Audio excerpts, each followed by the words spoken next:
Hey guys, 3 cool stories today. First, a boss who bans phones on the job and accidentally creates the most ridiculous time-checking system you've ever seen. Then a manager who thinks he can literally decide when someone is allowed to quit. And finally, a family situation where entitlement runs so deep it almost drains everyone around it until someone finally shuts the door. These ones? Different kind of satisfying. Let's get into it. My boss told me to stop using my phone, so I went full 1800s instead. This happened a few years back when I was working for a site work and excavation company as a laborer on a pipe crew. It wasn't glamorous work, but I liked it. You showed up, you do your job, and at the end of the day, you can actually see what you accomplished. I've never been one of those guys glued to my phone either. No constant texting, no scrolling through social media, nothing like that. The only time I ever pulled it out was to quickly check the time, because when you're working outdoors all day, the time kind of blurs together. The foreman I was working under at the time, let's call him Rick, was the kind of guy who had very strong opinions about how these things should be done.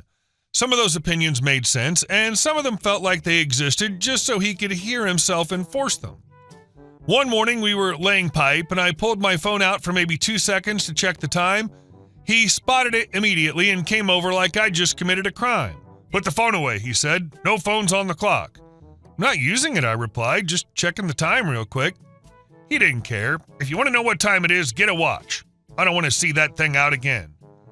I could have argued, but there wasn't much point. He'd made up his mind, and arguing with him usually just made things more annoying. So I nodded and said, "All right, I'll get a watch." In my head, though, I was already thinking about how to follow that instruction in the most literal way possible. After work that day, instead of grabbing a cheap digital watch like a normal person, I decided to have a little fun with it. I stopped at one pawn shop, didn't find anything interesting, then went to another, then another. By the time I hit the 5th shop, I found exactly what I was looking for, an old-school pocket watch. It wasn't fancy or expensive, just this slightly worn metal flip-open watch with a chain. It looked like something a railroad worker from 100 years ago would carry. Perfect. The next morning, I clipped the chain onto my belt loop and tucked the watch into my pocket. I didn't say anything to anyone about it. I just went about my work like normal. Then, a little while into the day, I decided it was time to check the time. Instead of a quick glance like I used to do with my phone, I made a whole production out of it. I looked around first like I was making sure no one was watching. Then I slowly reached into my pocket, pulled out the chain, let it dangle a bit, and flipped open the watch with a dramatic little motion. I squinted at it like I was decoding something complicated, nodded to myself, snapped it shut, and tucked it back in. It was completely unnecessary, which made it perfect. I did that a couple more times over the next hour, each time just a little more exaggerated. Apparently that was enough to catch Rick's attention again. He walked over, already irritated. "I told you no phone use," he snapped. "You think I didn't see that?" I looked at him, completely straight-faced, and said, "It's not my phone." "Then what is it?" he shot back. I pulled it out again, flipped it open right in front of him, and held it up. "It's my pocket watch," I said, with what I'm sure was a very obvious grin. "You told me to get a watch." For a second, he just stared at it, like his brain was trying to process what he was seeing. Then he looked at me, then back at the watch. Then back at me again. You could practically see the frustration building because technically I'd done exactly what he told me to do. There was nothing he could say without contradicting himself. "You're unbelievable," he muttered, shaking his head as he turned and walked away. That muttered, "You're unbelievable," is the sound of a foreman who knows he's been outmaneuvered but can't admit it. He told you to get a watch, and you got a watch. He told you no phones, and this isn't a phone. After that, he never said another word to me about checking the time. I didn't keep up the whole exaggerated routine forever, just long enough to make the point. Eventually, I went back to just casually pulling it out when I needed it, and he left me alone about it completely. A couple of weeks later, I got moved back to my usual crew, and the whole thing became a non-issue. The pocket watch stayed in my toolbox for a while after that, mostly because it made me laugh every time I saw it. Some rules are there for a reason. Others just exist until someone follows them a little too perfectly. And our second story. I decide when you leave. My boss learned that's not how contracts work. A few years ago, I took a one-year contract as an operations engineer at a mid-sized tech company. It sounded like a solid opportunity at the time, but the reality was a tiny department of 4 people where teamwork mostly meant the junior guy picking up whatever the others didn't feel like doing. The senior engineers had been there forever, and they treated anything outside their narrow job scope like a personal insult. If something new came along, especially anything remotely related to networking, it somehow landed on my desk without discussion. At first, I didn't complain. I was still early in my career, and the extra work meant I was learning things I wouldn't have otherwise touched. I set up configurations, handled infrastructure tweaks, and took ownership of tasks that were technically outside my role. What got under my skin wasn't the workload itself, but the complete lack of acknowledgement. No one said thanks, no one gave credit, and my pay certainly didn't reflect the added responsibility. It slowly became obvious that I was being used as the just give it to him solution. By the time I hit the 10-month mark on that contract, I'd already started looking for something better. The company hadn't said a word about extending my contract, and I wasn't about to chase them for the privilege of staying underpaid. As it turned out, one of my previous employers reached out with a much stronger offer, better pay, better role, and an actual path forward. I accepted it without hesitation, and with about a month left on my current contract, I decided to give my manager a heads up as a courtesy. My manager, Greg, had only been in his position for about 6 months. Before that, he'd been one of the engineers, but the promotion had clearly gone straight to his head. He carried himself like he was running a Fortune 500 division instead of a 4-person department. Conversations with him usually felt less like discussions and more like being talked at by someone who'd just discovered authority and wanted to use it constantly. I walked into his office one afternoon, letter in hand, and kept it simple. "Hey, Greg, just wanted to let you know I won't be renewing my contract. I've accepted another offer. I've got about a month left, so I'm happy to do you a proper handover and train whoever needs it." He read the letter, and I could practically see the mood shift in real time. His face tightened, and instead of acknowledging what I said, he leaned back in his chair like he was about to deliver a speech. "I'm not signing this," he said flatly. I blinked. "Sorry?" I said, "I'm not acknowledging your resignation until I decide when you're allowed to leave," he snapped. "We need to find a replacement first, and that doesn't happen on your timeline. It happens on mine." I tried to explain, "But my contract—" He cut me off immediately, raising his voice. "No more talking. Did you not hear what I said? I don't want to hear another word about this until I'm ready." That was the end of the conversation. I stood there for a second, half expecting him to realize how ridiculous that sounded, but he just stared at me like he'd won something, so I nodded, turned around, and walked out. I had originally planned to revisit the conversation once he cooled down, maybe explain the contract terms properly, but the more I thought about it, the less I cared. If he didn't want to listen, then I wasn't going to force it. He believed he could override a fixed-term contract by refusing to acknowledge the resignation. He confused being a manager with having absolute authority over other people's employment. By shutting down communication, he ensured that when you left, there would be no handover, no documentation, and no warning. He demanded silence. He got exactly that. So I did exactly what he told me to do. I stopped talking about it. For the next month, I showed up, did my assigned work, and said absolutely nothing about leaving. No documentation updates, no training sessions, no handover plans.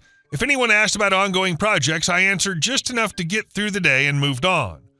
I wasn't going out of my way to sabotage anything, but I also wasn't going to do extra work to clean up a situation he refused to acknowledge.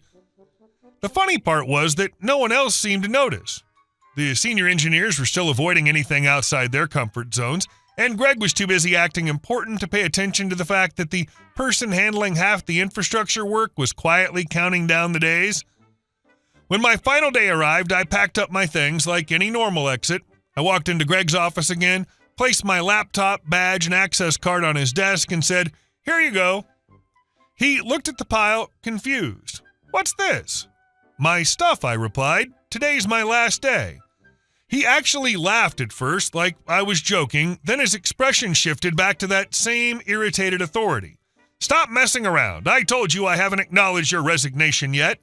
I've decided your last day will be 2 months from now. We need time to hire someone and get a proper handover done." I shook my head. "Nope. My contract ends today. I'm not employed here after this." There was a pause, like his brain needed a second to catch up. You what? "I tried to explain that a month ago," I said calmly. "The letter was just a courtesy. You told me not to talk about it, so I didn't." His face went from annoyed to outright panic. "You're bullcrapping me." "Call HR," I said, already stepping back toward the door. "They'll confirm it." I didn't wait for a response. I just walked out, and for the first time in that entire year, I felt like I was leaving on my own terms. The last thing I saw was him staring at the desk, trying to process how his control over the situation had evaporated in about 10 seconds. A few months later, I heard through an old colleague how things played out after I left. Greg apparently tried to spin the situation like I'd blindsided the team, but HR wasn't having it once they reviewed the contract and the timeline. He got a serious talking to from the director, and the department scrambled to fill the gap I left behind. They ended up hiring a dedicated network engineer who cost them nearly 3 times what they were paying me, and in the meantime, several projects stalled hard enough to breach service agreements. From what I was told, Greg never quite recovered his "I run this place" attitude after that. Turns out it's a lot harder to act like you're in charge when the person doing the work walks out exactly on schedule and leaves you holding the mess you refuse to acknowledge. And our last story. My aunt expected my grandparents to buy her house. This whole situation started a few years back, but the fallout didn't really hit until recently. In my family, there's always been one person who seems to believe the rest of us exist purely as a safety net, and that person's my aunt. Let's call her Linda. She's the kind of person who always has a plan, but somehow that plan never involves doing anything herself. For years, people excused it as bad luck, bad timing, or just life being unfair, but eventually it became clear that the problem wasn't her circumstances, it was her expectations. Linda had been married to her husband, Mark, for a while, and from the outside it looked stable enough. They had a daughter, Emily, and Mark worked a steady job while Linda bounced between college classes and long stretches of not working at all. Over time, her student loans piled up into something massive, well over 6 figures, and she never actually finished a degree. Mark kept things afloat, paid the bills, and from what I could tell, tried to make it work. Then the divorce happened. At first, it seemed like it might stay relatively civil. Mark moved out, went back to his parents' place, and still made sure Emily saw both sides of the family. He was paying a significant amount in support, which honestly kept Linda comfortable enough, despite not having a job. For a little while, things looked like they might settle into some kind of manageable arrangement, but that didn't last long. A few months later, it came out that Linda had moved her new boyfriend into the house. He didn't work either, which didn't exactly help her situation. Once that information made its way back to court, the support payments stopped almost immediately. On top of that, Mark ended up with primary custody of Emily, and that's when everything really started to spiral. Because suddenly, Linda was left without the steady income she'd been relying on. Instead of adjusting, she doubled down. She went back to court, trying to argue that the boyfriend wasn't actually living there, but that didn't hold up for long. Between statements from neighbors and even Emily herself, it was obvious she wasn't telling the truth. The judge shut that down quickly, and just like that, the last bit of financial support she had disappeared. At that point, most people would start looking for a job or at least some way to stabilize things. Linda had a different idea. She went to my grandparents. Now, my grandparents are not wealthy. My grandmother still works full-time helping students with disabilities, and my grandfather's been dealing with serious health issues for years. They've always done their best to help family where they can, but they're not sitting on some endless pile of money. That didn't stop Linda from asking them to buy her house outright and pay off her student loans. Not help, not assist, but completely take over everything so she wouldn't have to deal with it. To their credit, my grandparents didn't immediately shut her down. They offered a compromise. They said they would help, but only if she got a job, paid rent, and worked toward paying them back over time. It wasn't a free ride, but it was a way out of the hole she dug herself into. For most people, that would have been a lifeline. For Linda, it was an insult. She wanted everything with no conditions. This is the moment Linda revealed her true expectation, that family exists to absorb her problems without her having to change anything. A reasonable person sees a compromise as a path forward. Linda saw it as a rejection because it required effort on her part. When my grandparents refused to just hand over the money, she cut them off completely. No calls, no visits, nothing. It went on for months, and it hit my grandfather especially hard. His health started to decline, and you could see the stress wearing on him. Meanwhile, Linda started calling other family members, trying to spin the story into something else entirely. She's saying they abandoned her, my mom told me one night, like they're the ones in the wrong. I couldn't even pretend to be surprised at that point. Then came the request that pushed things over the edge. Linda reached out expecting my mom or me to take time off work, pay for flights, and escort Emily across states not once, but twice, because she didn't want her daughter traveling alone. No offer to cover costs, no acknowledgement of the inconvenience, just an expectation that we drop everything because she said so. My mom shut it down immediately. That's not happening, she told her. I said the same thing when she reached out to me. You made this situation, I said. You need to figure it out. She didn't take that well, called both of us selfish, said we didn't care about family, the usual script she falls back on when she doesn't get her way. That was apparently the last straw for my grandmother, who'd been holding on to some hope that things might still improve. She called Linda directly and kept it simple. You will not get another dime from us, she said. No house, no loans paid, no help until you get a job and start acting like an adult. From what I heard, Linda lost it, started yelling, accusing her of betrayal, saying she was choosing everyone else over her own daughter. My grandmother didn't argue, she just hung up.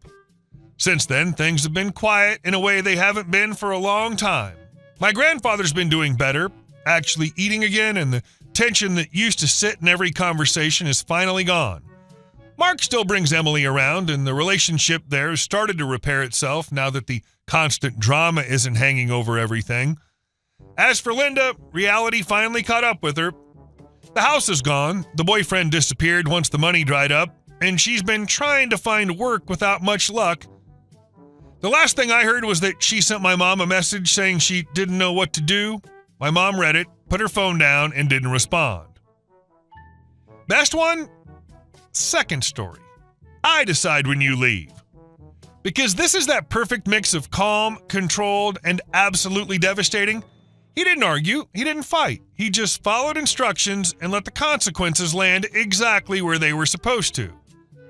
You gave him notice, you explained it clearly. You even offered a clean handover. He didn't want any of that.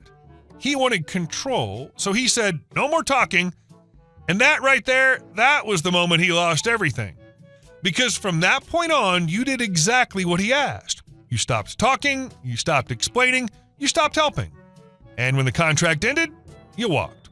No drama, no warning round two, no cleanup, just here's my stuff, I'm done. And the best part, that moment where it finally clicks for him that he was never in control to begin with. Hey guys, thank you all for watching the video. I'll see you in the next one.